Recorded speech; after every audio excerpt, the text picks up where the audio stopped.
Hello, loyal viewer. I am staying classy, and you are tuned into the Super Mario Galaxy 2 playthrough. This is part 29, and in this part, we're going to be going into the Throwback Galaxy. I can't help but feel there's going to be some sort of crazy reference to previous Mario romps and adventures in this galaxy. And I'm not getting anything by looking at this intro. I don't know, maybe after doing the fly-in and like landing in the level and hearing the music, oh my god, it's that one level from the Mario 460, everything except, you know, there's star bits, and oh my god, there's that Piranha Plant there, and that Goomba, and that dice block that totally, like, wasn't there in the original game, but still, holy nostalgia, first-gen Pokemon are the best. Alright, I got that out of the way, so now we can, like, actually commentate. Yeah, this level's pretty awesome, because it's actually a pretty accurate representation of, Womp Fortress. Yeah, it was Womp. I can never remember if it's Womp or Swamp Fortress. Womp Fortress from, wow, pro. Womp Fortress from Super Mario 64 on the Nintendo 64. I mean, like I said, there's the addition of, like, star bits and stuff around the level, but for the most part, it's pretty friggin' faithful, and it looks pretty awesome with the updated graphics and such. Make sure to check the tops of all the Womps, or Thwomps, because getting on top of Thwomps is ridiculously easy in this game. Because the controls are much tighter than they were in, like, Mario 64. I didn't really like the controls in Mario 64. Like, just wasn't very well made for like a full 3D thing. Although, to compensate for the inaccuracy of jumping, they gave Mario the ability to punch, and as far as I know, that is the only main series Mario game where Mario can actually punch stuff. So I could be wrong. So I went and checked out the little bottom area there, just for fun, you know, show off the level. Because, like I said, it's pretty neat. I don't understand why the whole level is like in this overcast setting, though. Like, if you feel like, look in the background, it's all cloudy. Seems kind of weird. Hey, that Wiggler wasn't there in the original. The only Wiggler in Mario 64 was the boss on Tiny Huge Island. Because I'm a nerd. So, surprise, surprise, I don't remember to get the comet medal in this stage, but I'll get it eventually. Fear not. I don't know why, I just never remember the comet medal. Hey, look, it's the big Womp guy from the last game, and this here is one of the downsides to having player 2. Yeah. Sometimes your player 2 does dumb things and gets killed. But for the most part, there are pretty good advantages to having a second player. Hey, Mr. Guy, try to squish me, please. Thank you. And they even put the ground pound symbol on his back. It's like, they might as well put a sign on, like, the Goomba's heads that say, "Jump on me." So apparently that Womp we fought just now wasn't the real Womp King. It was this guy. And he actually says the exact same thing he says in Mario 64. Whoa! Okay. Yeah. You're gonna teach me a lesson, aren't you? Just try to ground pound the Womp King. Yeah, in true Mario 64 fashion, they basically tell you how to beat every single boss. Yeah. So, oh, sorry, I'm gonna sneeze. Ugh, I'll probably edit that out. So one important thing to remember is that when he crashes down, it will stun you, and I don't manage to jump any of the times he does that attack. The only new thing he has is creating the mini Womps, which are friggin' adorable, and his shockwave attack, which will kill his own children. Or, yeah. He just kind of walks into them and kills them. And I'm an idiot. Remember, to jump when you do this boss. You probably won't die against him because he takes for friggin' ever to do his pound attack, and they also show you exactly where he's going to hit, so pretty easy boss. But overall, this is a pretty easy galaxy. I think they just threw it into World 6 so that, like, because it's such a cool galaxy, they wanted to save it for the later half of the game. I don't know, it should be in like World 3 or something. But that's just me. Okay, so 88 stars. We're closing in on 100. 100 here. We can now advance. We got comets back in that garbage galaxy. Woo! I'm excited. What's up, Tubby? What are we? Oh, hazardous mission. I'm not trying to blow you up, cause I hate you. That's totally not what's going on here. I don't know. He looks pretty angry already, considering he's bright friggin' red. That's just me. So I decided I'm gonna go talk to. Oh, okay. No, I don't. Never mind. I thought I was gonna go talk to the people on the ship, but I think I'd do that later. Cause some of them will actually give you stuff if you talk to them, like one-ups and whatever. So back to the throwback galaxy. Silver stars in the Womp Fortress. Woo! Too bad you can't get the comet medal in this mission, because I totally would.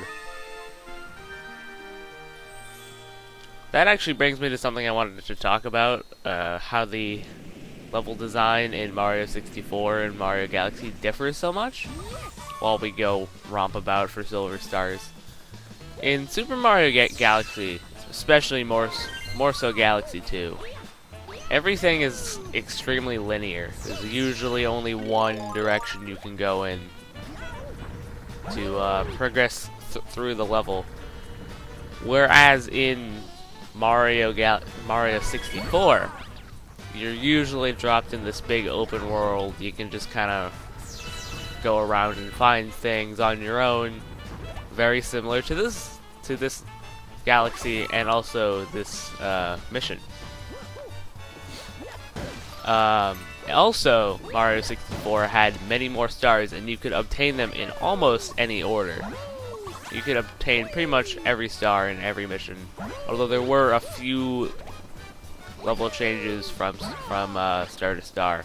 Like the silver stars wouldn't be there if you're doing the mission where you take out the Womp King. And I do think it's cool to put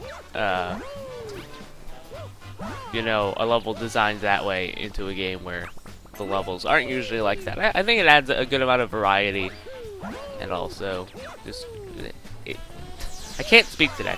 It's also just a cool, like, reference thing. Speaking. It's difficult. So I'm climbing to the top of this pole, and I found a one-up. That was a really tall pole. Wow.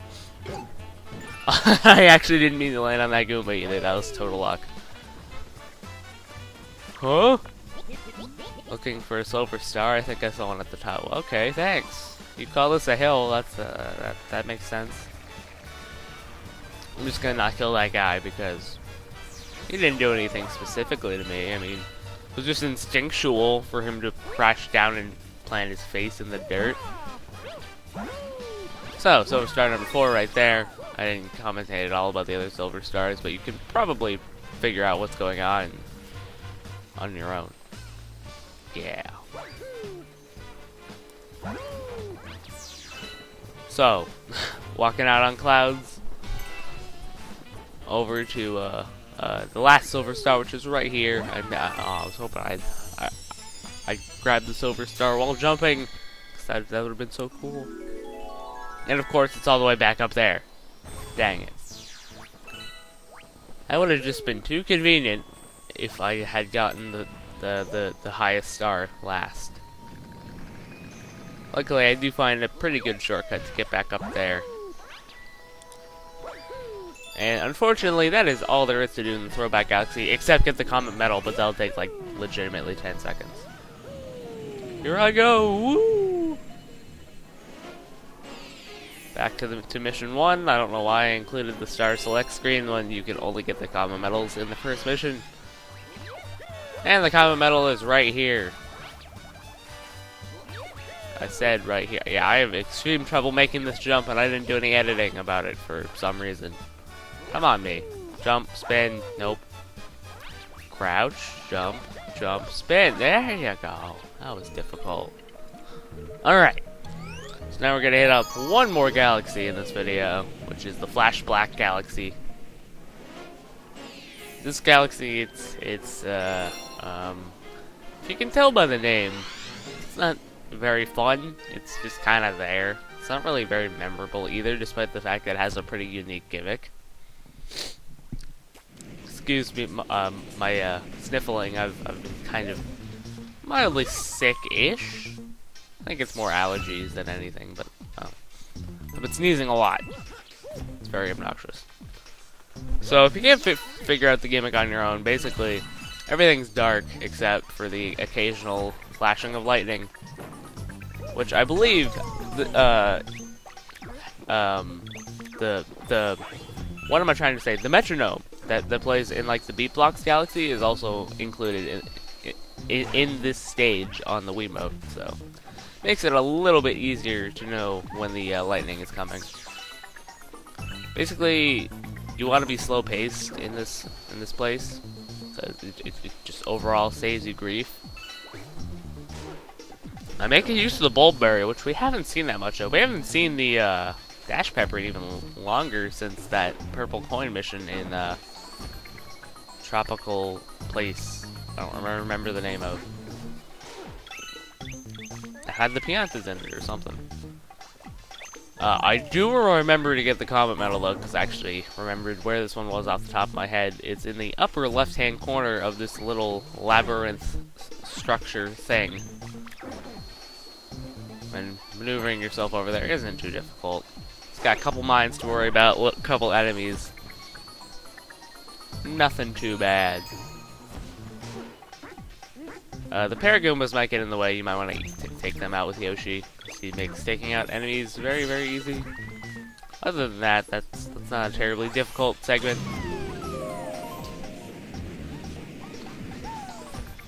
So here we have another Silver Star mission. This is especially where you want to be careful, considering like it's kind of a longer-ish area and there's a lot more pits to fall down, so falling will actually have some sort of negative consequence. Yeah, that's the word. I am having very much trouble. A lot of trouble speaking this morning. I am very sorry. I might actually redo this commentary, but I don't really feel like it. Also, flap tacks everywhere. And they're such an obscure enemy. I don't know why I always know their name. I think it's just because it sounds so hilarious. I mean, a flap tack? And that's what I was talking about being careful where you jump. I really didn't want that flap tack to hit me, so I don't know why I didn't just eat him with Yoshi. I'm pretty sure you can eat them when they're floating above you. Nice dodging me. Nice job. Like, I stopped moving specifically so I can make dodging that thing easier, and then I get hit anyway. Me. And there's the last Silver Star. I actually got the correct one last, so the star isn't like 8 million miles away. Camera, what are you doing? Oh yeah, I forgot I moved the camera. I'm like being super precautious now, which usually isn't my playstyle in video games, but anyway. With that, we have 90 stars now, and that is just about going to finish off this video. I will see you guys in the next part, where we will be continuing to close in on Bowser and the 100 star mark. Almost 40 comet medals too, wow. See you guys next time.